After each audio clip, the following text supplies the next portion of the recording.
not only about the low turnout that has not only occurred in the past, but even occurred yesterday. We know that there's a serious issue around this, otherwise the government would not have spent so much personal stock in not only calling for a moral commission, but calling for campaign finance reform. And so it seems like this should be an easy thing.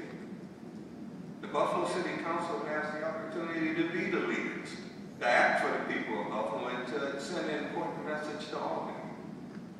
The people of New York want an end to legal bribery through reforms that return elections to the voters, to us.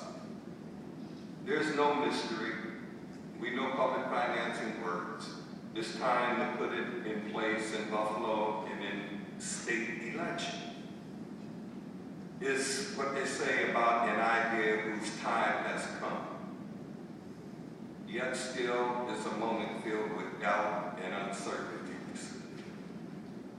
Doubt and uncertainties because the people know their foot has no clothes. In other words, we know what you, the elected leaders, already know, that there are a lot of games involved with your trying to do your statesmanship. Now, there haven't been a lot of whistleblowers, but that's okay. We still have this great moment if we move forward and establish campaign finance reform here in Buffalo. Someone came through Buffalo less than a month ago and said, Buffalo is on the move. Maybe. At the start of this afternoon session, we heard one of your members even say on another important issue, ready to move on this issue. That came from the majority. This too is one of the issues that you got to be ready to move on.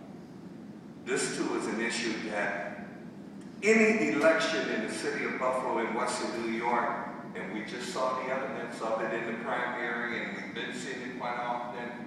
All these high glossies that come out less than a week and a half before the election, sometimes even less than that.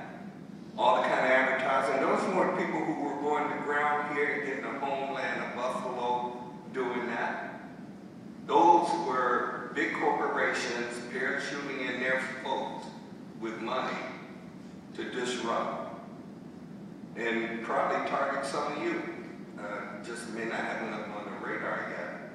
So this moment is important, and you guys and women are really on the bubble, because we can have a lot of sessions where we come and we talk about the great possibilities and what could happen if we were to do, but we never seem to get around to doing it. And there are a lot of reasons that justify the block it, but this is a moment whose idea has come, and the time is now.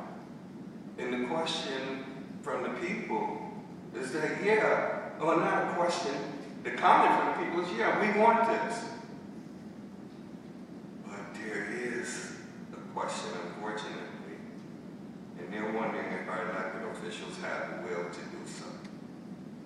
We know that what we're asking you to do to stand behind the resolution that Councilmember Golombek has offered is going to make me some targets.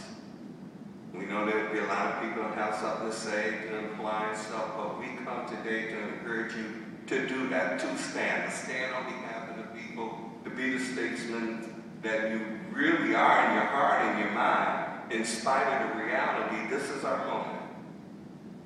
This idea has come to its fruition point. We got paperwork going forward. We got you who can move it forward even further. You got the people who are rallying with you. And we're ready to do this thing. There are many people in the community, a lot of them, and truth be told, many of the resolutions that passed yesterday wasn't because we had an informed populace. They didn't know.